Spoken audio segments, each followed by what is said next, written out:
160 metres beneath the surface of eastern France, in the salt-lined tunnels of Varangéville, a quiet revolution is taking shape. This is not just a visit, it's not just ceremony, it's a signal. Marc Ferracci, France's newly appointed Minister of Industry and Energy, descends into the country's last active salt mine. His arrival marks more than a photo op. It reflects the French government's renewed focus on an issue often buried beneath the surface: mining. Ferracci emerges from the mine lift and is greeted by elected officials and engineers, each representing different facets of the country's ageing but vital resource extraction sector. Handshakes are exchanged, cameras flash. But the message is clear: France is rethinking its approach to mining, starting now. Salt may seem far from strategic, but in a world reshaping its energy systems and reducing dependency on imports, every resource counts, especially when it's mined sustainably. This mine, Varangéville, isn't what it used to be. Electric vehicles have replaced diesel machinery. Water consumption has been significantly reduced. The site is evolving into a model of 21st century industry. Ferracci takes note, praising it as an exemplary site, one that reflects the very principles the government wants to embed in a new national mining strategy. In a deeply symbolic move, Ferracci revives a forgotten tradition. For the first time in 30 years, the government awards the prestigious mining medal to two workers. More than a token, the medal is a political statement. Mining is not only back on the agenda, it's a career path France wants to reinvigorate. These gestures are underscored by serious policy changes. Ferracci unveils a plan to reform France's long outdated mining code. Decades of red tape, regulatory ambiguity and environmental pushback have left French mining projects stalled or abandoned. The government now promises simplification, a regulatory reset to allow for faster exploration, safer extraction and more domestic refining. We've taken new measures, even in recent days, Ferracci says. Without mining, there is no industry. And in today's unstable global climate, we must reduce our dependencies. Developing our own mining sector is essential. It's a message that resonates well beyond the cavernous walls of Varangéville. But mining today is not the mining of the 20th century. It must be cleaner, smarter and more accountable. Ferracci emphasises that reform must coexist with ecological standards. Varangéville serves as a template for that balance, showing that mining can contribute to energy transition, not stand in its way. France's ambitions, however, extend beyond salt. The government is eyeing critical minerals, lithium, cobalt, nickel and rare earth elements, resources central to EV batteries, wind turbines and high-tech industries. With global demand surging and geopolitical tensions tightening supply chains, France wants to reduce reliance on imports from countries like China. That means mining more at home, but also refining more, recycling more, and investing across the entire value chain, from exploration to final processing. Ferracci acknowledges that symbols matter. Industrial strategy, he says, is made not only of policies, but of gestures. These medals, these images, they help us inspire new generations. Indeed, attracting talent is part of the plan. With mining often seen as outdated or environmentally harmful, the challenge is not just geological, it's generational. The government hopes that by reshaping the narrative, more young people will see a future in this evolving industry. But all of this depends on one thing: political stability. And here, Ferracci strikes a more urgent tone. Instability is poison for industry, he warns. Investors need predictability. Companies need clarity. Above all, we need to adopt a national budget for 2026. Without it, everything stalls. He's referring to France's broader political turbulence as debates around energy policy, environmental targets and industrial subsidies continue to divide lawmakers.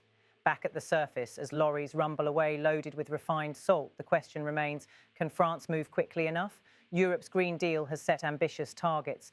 The EU's Critical Raw Materials Act mandates member states to secure supply chains, and competition is intensifying. The United States is subsidizing domestic mining through the Inflation Reduction Act.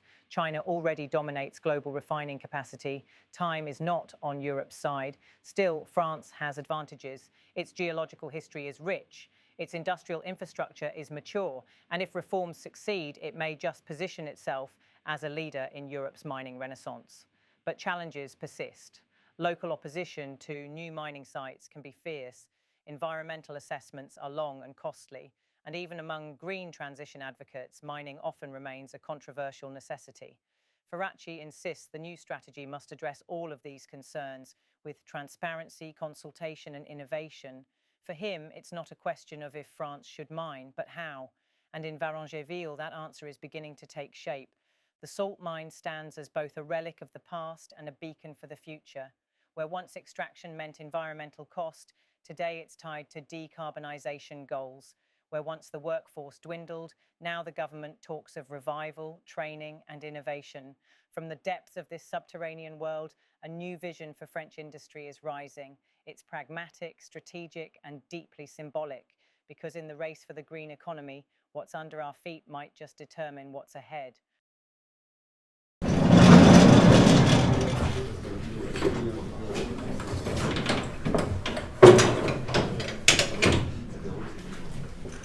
Bonjour à tous.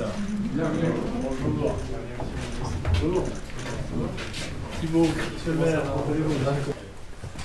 Bonjour, comment allez-vous? Bienvenue ici. Très apprécié. Bonjour madame. Enchanté.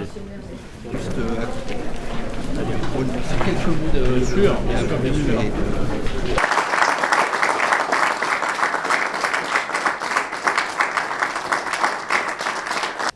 Là aussi un parcours de fidélité et d'engagement que nous saluons ici aujourd'hui.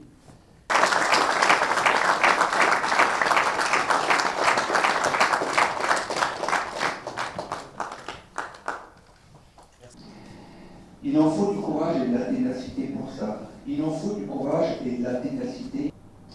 Nous avons donc ces capacités d'investir, même si vous pourriez nous aider à combiner. À M. Husson, notre sénateur, et à M. Christophe, de cela, quels sont les enjeux stratégiques du futur que cette mine, la seule encore... Le directeur,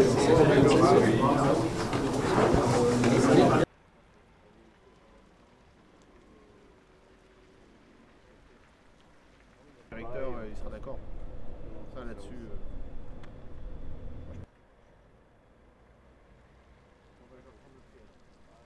Extraction, sans activité minière, sans matière première, au fond, il n'y a pas d'industrie.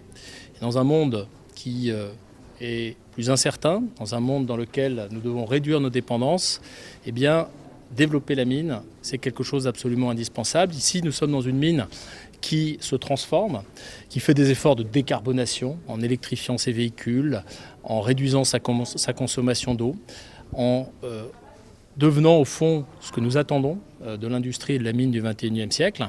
Et de ce point de vue, cette mine est exemplaire de la stratégie minière que nous souhaitons porter dans les prochaines années et dans les prochaines décennies. Cette stratégie, c'est une stratégie qui passe par la simplification et nous avons pris ces dernières semaines, ces derniers jours même, un certain nombre d'actes réglementaires qui visent à réformer le code minier pour faciliter, d'un point de vue réglementaire, le lancement et l'aboutissement de projets d'extraction et de raffinage. Cette médaille des mines, elle a une portée symbolique, mais une stratégie et une stratégie industrielle, elle est aussi faite de symboles. Il s'agit de renforcer l'attractivité de cette activité, de susciter des vocations, et j'espère que les images que nous allons remonter à la surface permettront d'atteindre ces objectifs. Donc pour raison de le dire, l'instabilité politique, et je le vis à chacune de mes visites en discutant avec les acteurs, c'est un poison pour l'industrie, c'est un poison pour ceux qui doivent se projeter dans le long terme, dans la durée, dans leur stratégie d'investissement. Et il est évident que ce que nous attendons des prochains jours, des prochaines heures, des prochaines semaines, que sais-je, c'est de retrouver de la stabilité politique et surtout d'adopter un budget pour notre pays pour 2026. Merci.